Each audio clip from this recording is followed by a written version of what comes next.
Para sahabat, saya akan berbicara tentang sejarah desa. Saya kira ulasan saya napak tilas maupun kaji pustaka terhadap karya Harumi Befu, relasi politik antara desa dengan negara, kemudian yang saya kasih tema Satu Desa Tiga Negara, itu bisa menjadi sebuah kerangka umum baik untuk melihat sejarah, antropologi, sosiologi, maupun politik pemerintahan, posisi desa maupun relasi desa dengan negara. Nah, saya kira ada tiga negara ya, yang primitif itu, yang itu prakolonial, lalu klasik kolonial, dan kemudian negara bangsa modern itu. Kali ini saya akan berbicara sejarah di paling awal, itu terutama perubahan dari Wanua menjadi desa. Dulu namanya desa ya, desa itu pakai C di gini nih. Ini huruf Sanskerta ya. Kalau Wanua itu itu bahasa Austronesia atau Proto Melayu atau Melayu kuno. Literaturnya tidak banyak, itu biasa disampaikan atau ditulis oleh para arkeolog. Ada Jan Weisman Christie, seorang arkeolog Inggris, dan ada beberapa literatur yang itu saya pakai, baik Jan Christie, dan ini ada buku ya yang ditulis oleh teman Anom Surya Putra ya. Jadi ini judulnya Ponggok Inspirasi Kemandirian Desa Menjelajahi Badan Hukum BUM Desa. Ini, tetapi buku ini tidak hanya bicara BUM Desa, tidak hanya bicara Ponggok, tapi transformasi ya, brief history ya, secara singkat, baik itu konsep badan hukum yang mulai menjadi diskursus pada masa kolonial, tapi sebelum itu ada beberapa sebutan, mulai dari Wanua sampai desa pada hari ini. Ada sejumlah peneliti Bali yang juga dikutip oleh Hanom ya. Jadi banyak berbicara juga mengenai desa asli Baliage, desa awal di Bali ya. Sebelum mengenal desa pada hari ini, dulu di sana juga ada Banua. Ini ada Imade Suwitra sama Iwayan Suwarjaya, ini yang dikutip oleh Anom Surya Putra. Dan saya kira ini buku Anom Surya Putra ini bisa memberikan gambaran secara singkat, dan kalau kita mau mendalami ada banyak literatur, baik itu literatur yang ditulis oleh Jan Christie, tidak saya bawa sekarang. Di rumah ada beberapa buku, baik yang versi bahasa Inggris maupun versi bahasa Indonesia. Dan Wanua itu adalah desa awal ya, itu Nusantara, baik di Sumatera yang dulu berpusat di di Sriwijaya. Kemudian di Kalimantan kita juga mengenal Binua atau Banua. Kemudian kalau di Sriwijaya Vanua. Tapi zaman Sriwijaya juga sudah dikenal desa ya pada abad 7. Kemudian kalau di Jawa Wanua. Demikian juga dengan Sulawesi itu Wanua. Nah, lambat laun itu dalam perjalanan sejarah itu berubah menjadi desa, tetapi di Sulawesi itu sampai sekarang masih dikenal kosakata Wanua itu. Kalau di Sulawesi Selatan itu misalnya ada, ini dipakai nama desa, bukan sebutan tapi nama desa. Misalnya ada desa Wanua Ewako di Bone. Kemudian ada desa Wanua Waru di Kabupaten Maros. Kemudian juga ada cerita tentang Wanua Manurung di Luwu. Saya kira juga banyak ilmuwan di Universitas Hasanuddin yang banyak berbicara Wanua ya, sama Palili gitu. Saya tidak banyak tahu tentang ini gitu, tapi saya pernah melihat bahwa Wanua itu dijadikan sebagai nama jurnal internasional di Hasanuddin. Yang lebih jelas lagi di Sulawesi Utara, terutama di tanah Minahasa.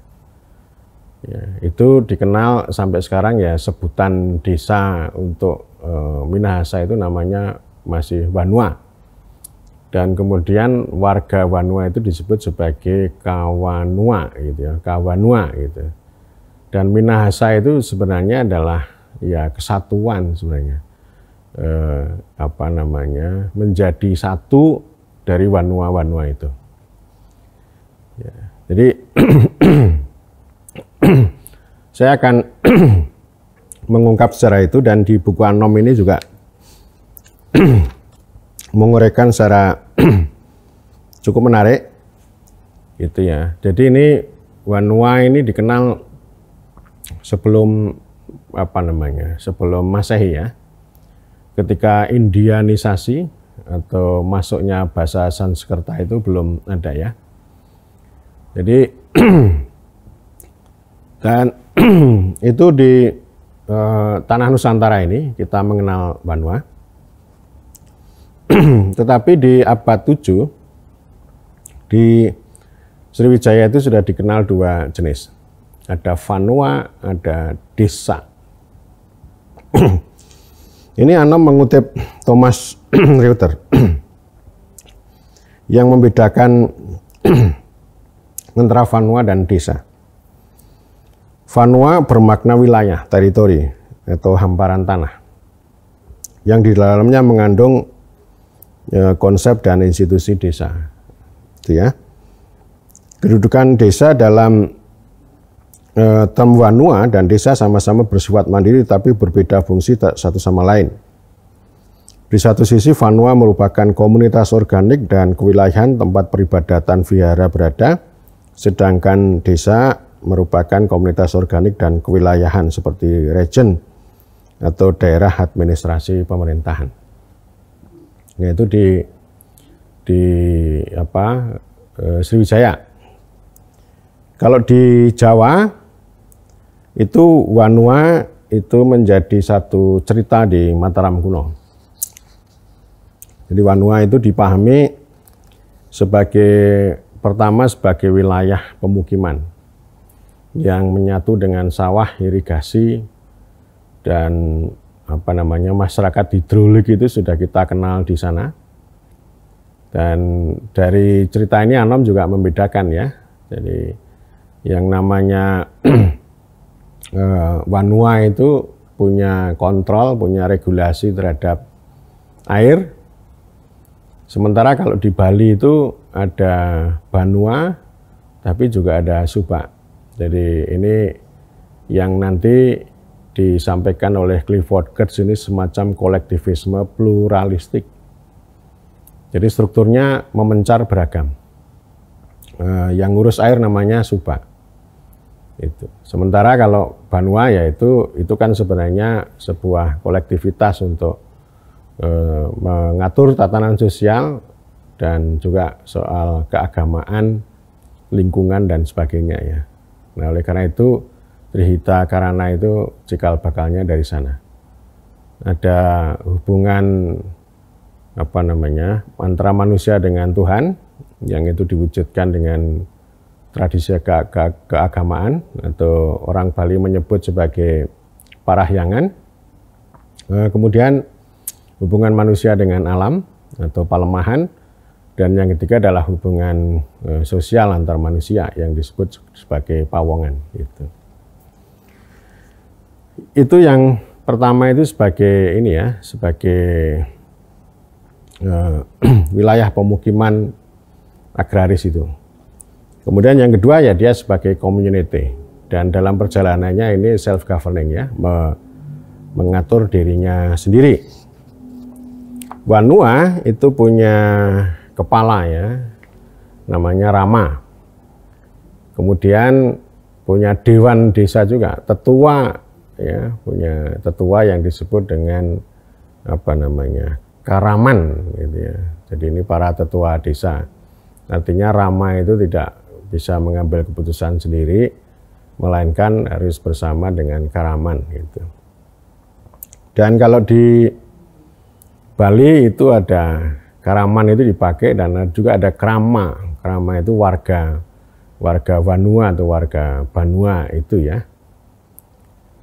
Nah, ini di struktur desa begitu, dan di zaman Mataram kuno juga sudah dikenal ada pasar gitu. Ada buku yang ditulis oleh arkeolog ya, pasar desa di zaman Mataram kuno.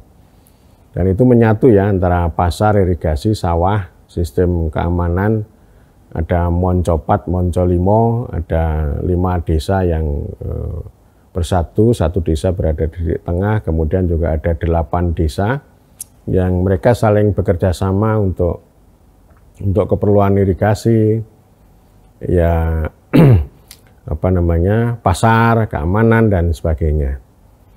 Jadi artinya itu saya kira tradisi apa namanya, alamiah gitu. Dan ternyata memang tradisi Wanua ini tidak hanya di situ, tidak hanya di sekitar Magelang DIY gitu, tapi di sana yang di jauh gitu, di Jawa Timur Wanua juga sudah ada. Tapi jangkauan Mataram kuno terhadap Wanua yang ada di Jawa Timur kan tidak sampai. Nah, kemudian ada struktur perantara yang namanya Watek ya. Watek ini. Jadi yang punya wilayah ini kan Wanua, tapi ini kayak semacam konfederasi gitu ya. Jadi Watek itu dipimpin oleh apa namanya, Raka ya. Raka ini ya seperti apa ya? Jadi dia punya yang kemudian nanti kayak semacam bupati gitu. Nah, Raka ini kemudian kan membentuk wangsa, lalu muncul namanya Kerajaan Mataram itu. Jadi artinya ini evolusinya sebenarnya berangkat dari Wanua. Wanua mengorganisir diri, kemudian membentuk kedatuan ya, atau chiefdom. Ya. Ini belum menjadi kingdom ya, tetapi chiefdom. Dari sana memang ada hubungan yang sangat dekat antara 3 struktur itu, antara raja atau ratu dengan Rama, dan Rama itu yang ada di Wanua, kemudian dengan satu lagi namanya Raka. Itu bisa kita baca dalam karya-karya Zan Christie. Jadi kehidupannya cukup makmur, aman gitu. Sampai dia diserang oleh Sriwijaya. Jadi ada serangan Sriwijaya, ada bencana Merapi, itu sehingga Mataram kuno itu lalu mengalami keruntuhan pada ya kira-kira tahun 900-an ya, sebelum tahun 1000 gitu. Nah, saya ingin mengatakan begini ya. Jadi hubungan itu sangat dekat. Artinya intervensi ratu atau raja ke kehidupan desa itu tidak terlalu kuat. Jadi urusan internal itu menjadi urusan Wanua. Dan ini sama dengan cerita Harumi Befu ya, dalam relasi politik antara desa dengan negara itu. Tetapi begini ya. Wanua itu punya hak penuh, punya kewenangan penuh, tapi punya kewajiban.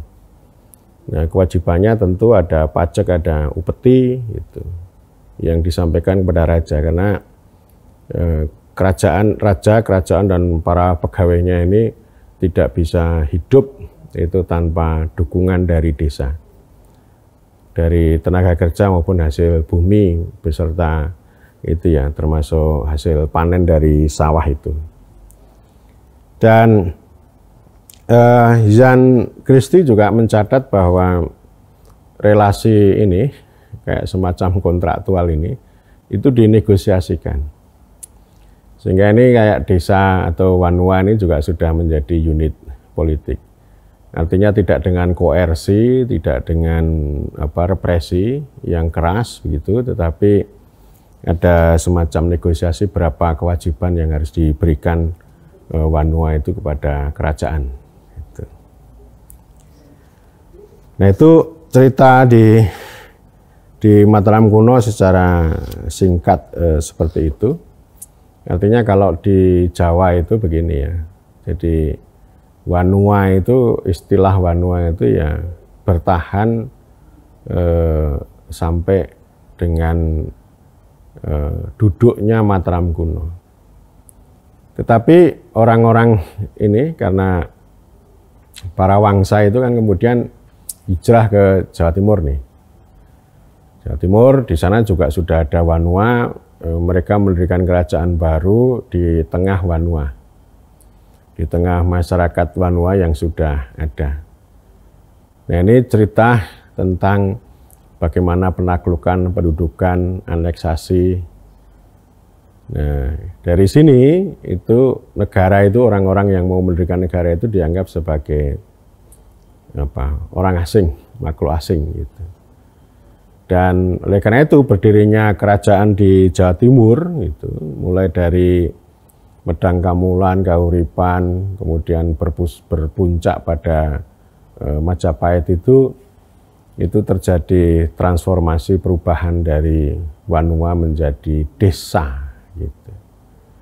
Dan orang-orang Wanua itu melakukan bedol, pindah dari lembah ya, yang dekat Sungai Brantas itu pindah ke tempat yang jauh itu dalam rangka untuk menghindari pajak dan upeti. Lalu mereka membentuk unit baru yang disebut dengan tani. Ya, jadi tani. Itu perjalanannya begitu dan mau tidak mau ini kerajaan ini kalau nggak ada desa, nggak ada Wanua atau tani itu nggak bisa hidup. Pajaknya dari mana? Gitu. Upetinya dari mana? Kan dari sana itu. Nah, oleh karena itu tani ini masih dikejar lagi sebagai unit pajak, lari lagi gitu. Lari lagi itu mendirikan dapur. Jadi kalau dapur ini mulai muncul pada masa Majapahit ya. Gitu. Ini saya lihat di bukunya Nom ini ya.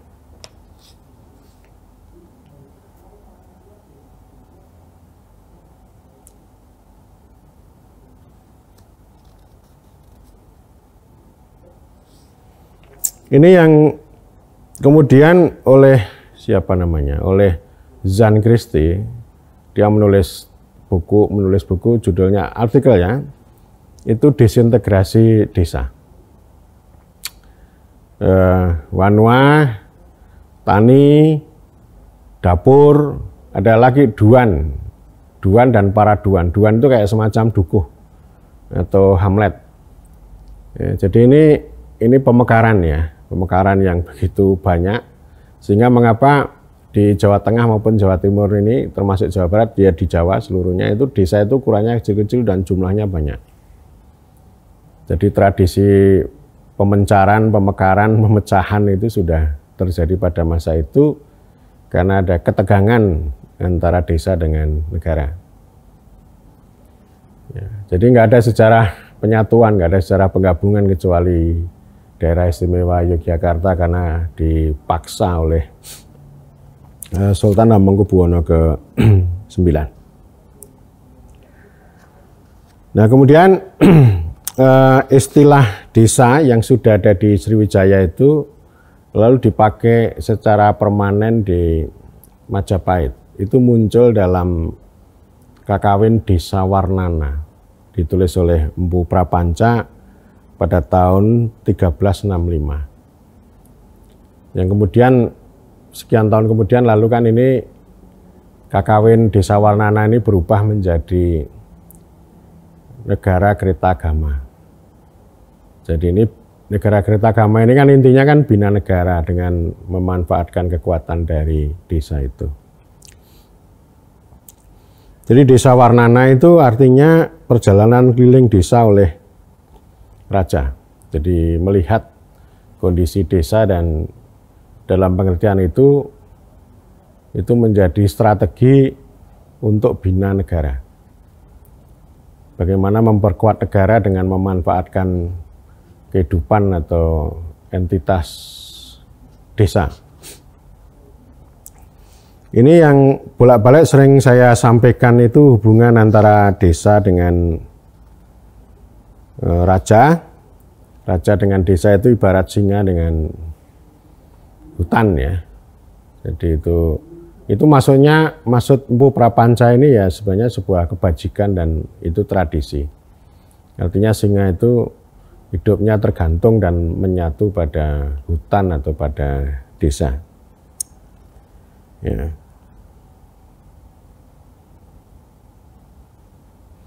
Ini Anom Surya Putra ini menguraikan juga ya di buku itu di halaman 78.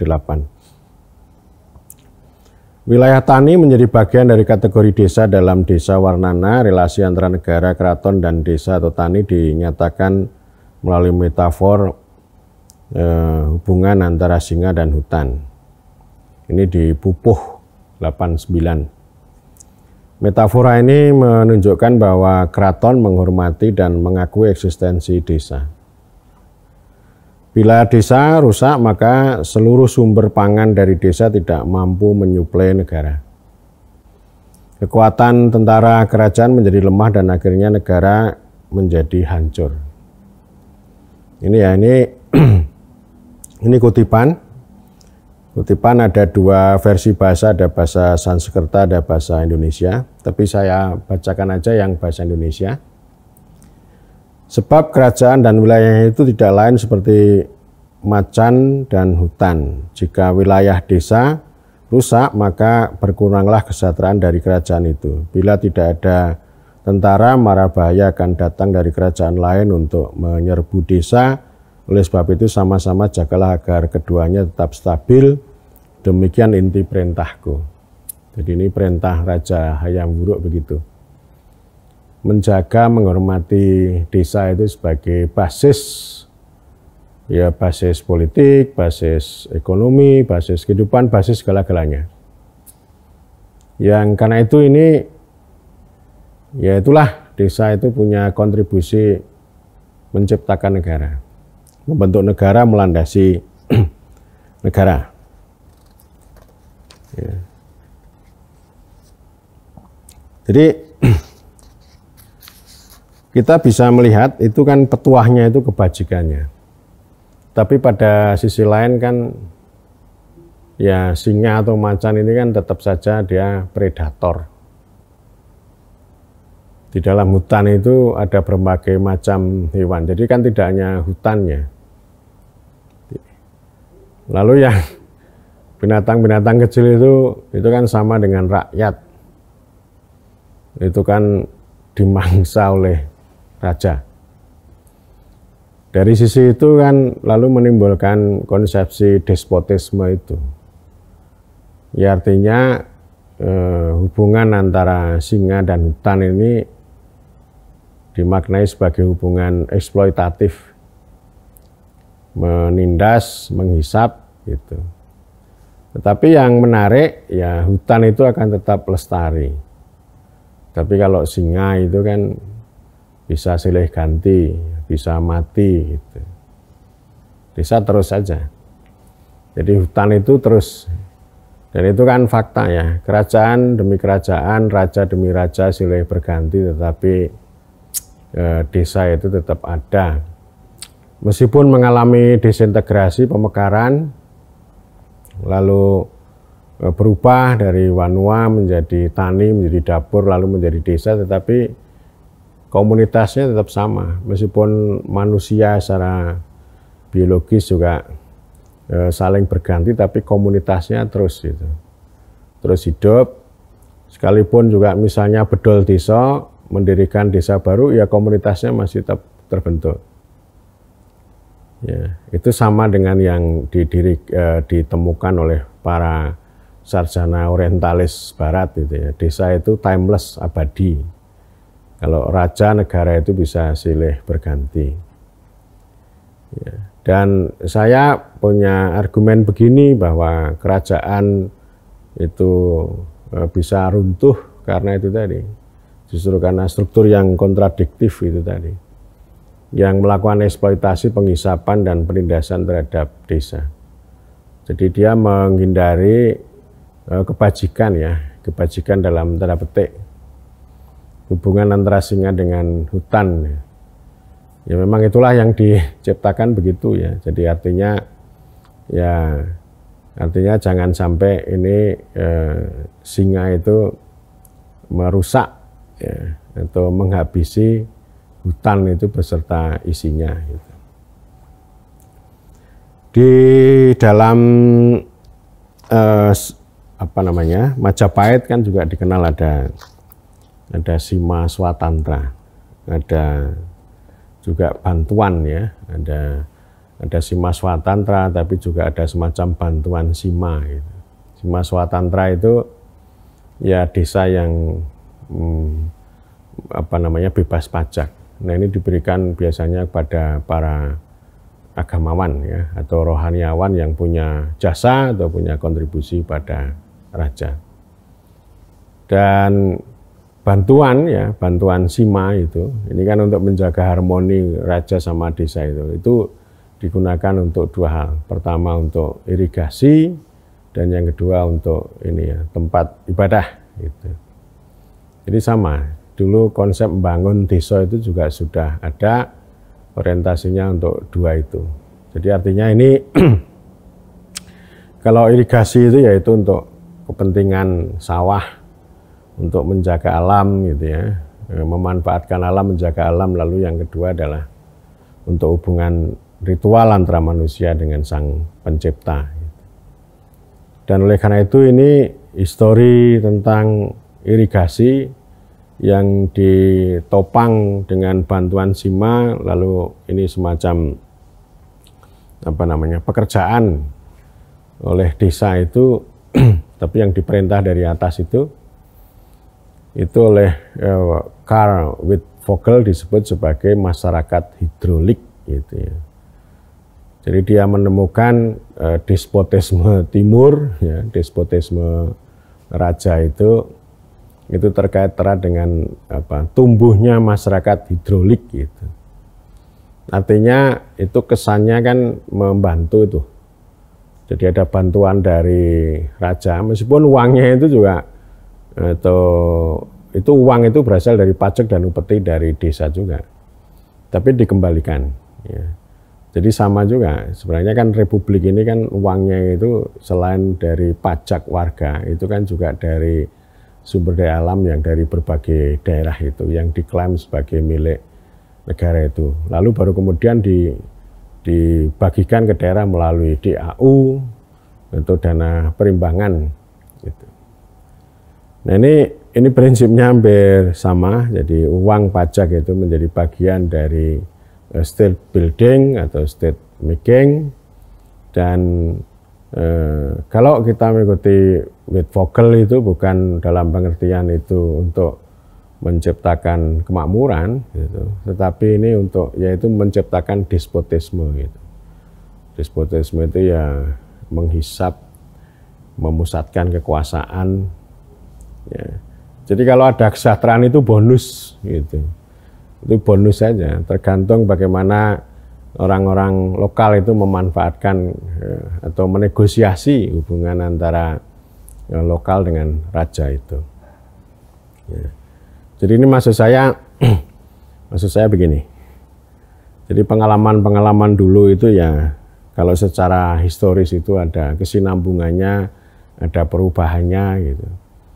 Meskipun sebutan desa itu berubah dan kemudian ada pemekaran begitu, tetapi intinya kan sebenarnya itu tadi hubungan yang timpang itu tadi ya, antara raja dengan desa, dan itu tidak didasarkan pada prinsip rekognisi yang adil. Dan artinya memang begini, kalau muncul pemusatan kekuasaan lalu muncul negara ini kan, ini sebenarnya bisa mengubah identitas atau posisi orang gitu. Kalau sudah ada negara kan menjadi warga negara. Ya, terus kemudian ya desa itu ya dihapus saja misalnya. Tapi itu kan tidak terjadi. Ya. Jadi artinya pembentukan negara itu kan bukan untuk kewargaan, tetapi untuk pemusatan kekuasaan, membuat embryum. Dan embryum itu kan family ya, negara keluarga, yang itu sama sekali tidak punya makna untuk membangun kewargaan. Nah, oleh karena itu orang desa itu ya masih tetap mengidentifikasi sebagai wong desa, sebagai orang desa, sebagai kawanua, sebagai krama gitu, ya sebagai rakyat jelata yang hidupnya juga secara dekat itu bergantung pada raja, pada desa gitu. Ya.